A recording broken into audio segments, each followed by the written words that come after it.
Well, thank you, and I thank the chair for holding this markup today in person and online, just as Republicans have been asking for.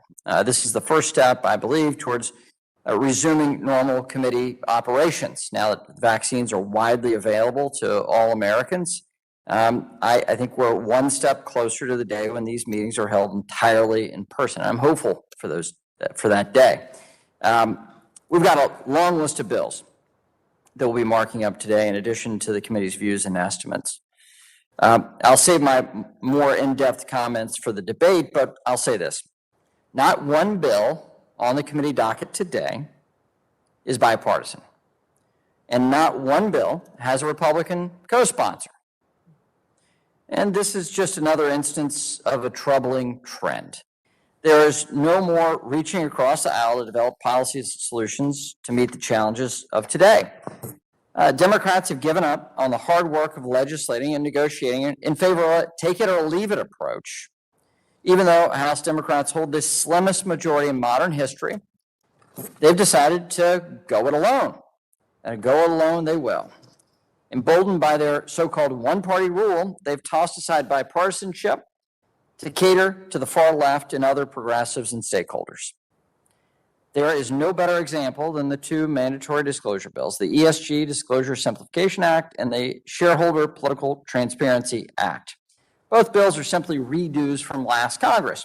Neither one of these bills helps investors make better choices. Neither one of these bills will help everyday Americans save for retirement, help send their kids to college, or help them build a better life. It doesn't make us more competitive, and it doesn't bring more capital formation.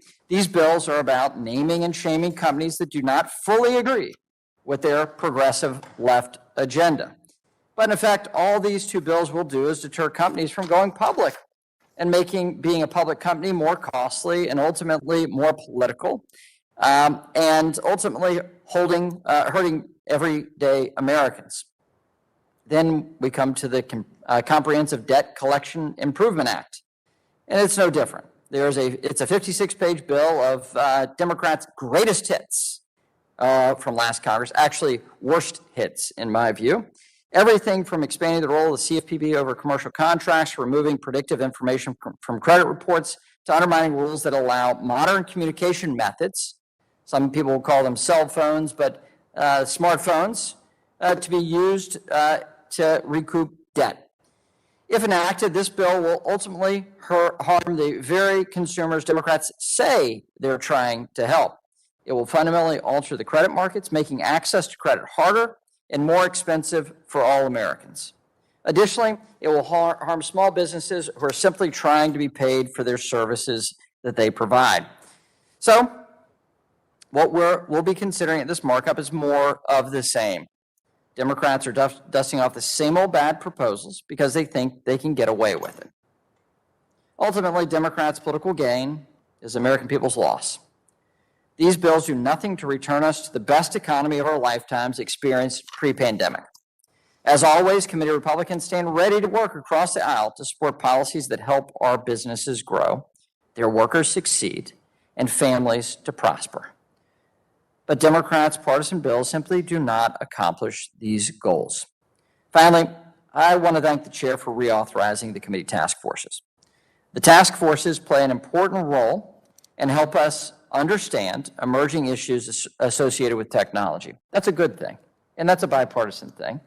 And I want to thank the chair for continuing those conversations that we had long ago with the creation of the Jobs Act and bipartisan legislating that we had when Republicans were in the majority, and the chair authorized these committees when she got the gavel. And I'm proud to announce that this Congress, Republicans will be led by the gentleman from Ohio, Mr. Gonzalez, to lead the Artificial Intelligence Task Force, and the gentleman from Minnesota, Mr. Emmer, to lead the FinTech Task Force. They will each provide valuable insight and leadership for both Republicans and Democrats on the task forces. And I'd like to also thank each of our members for agreeing to, again, serve on those task forces this Congress. And so, Madam Chair, thank you, and I yield back.